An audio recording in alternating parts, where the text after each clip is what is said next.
Chapter 36.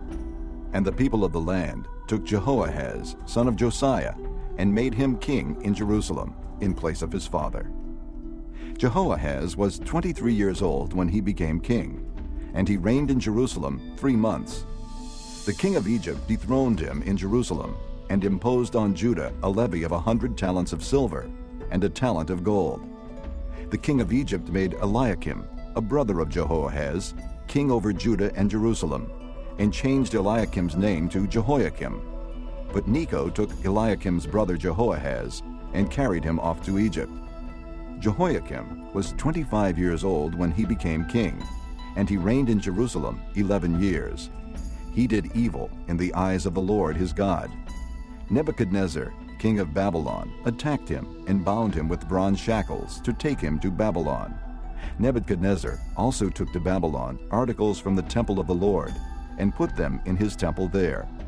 The other events of Jehoiakim's reign, the detestable things he did, and all that was found against him, are written in the book of the kings of Israel and Judah. And Jehoiakim, his son, succeeded him as king. Jehoiakim was 18 years old when he became king, and he reigned in Jerusalem 3 months and 10 days. He did evil in the eyes of the Lord. In the spring, King Nebuchadnezzar sent for him and brought him to Babylon, together with articles of value from the temple of the Lord. And he made Jehoiakim's uncle, Zedekiah, king over Judah and Jerusalem. Zedekiah was 21 years old when he became king, and he reigned in Jerusalem 11 years. He did evil in the eyes of the Lord his God, and did not humble himself before Jeremiah the prophet, who spoke the word of the Lord. He also rebelled against King Nebuchadnezzar, who had made him take an oath in God's name. He became stiff-necked and hardened his heart, and would not turn to the Lord, the God of Israel. Furthermore, all the leaders of the priests and the people became more and more unfaithful, following all the detestable practices of the nations and defiling the temple of the Lord, which he had consecrated in Jerusalem. The Lord, the God of their fathers, sent word to them through his messengers again and again, because he had pity on his people and on his dwelling place.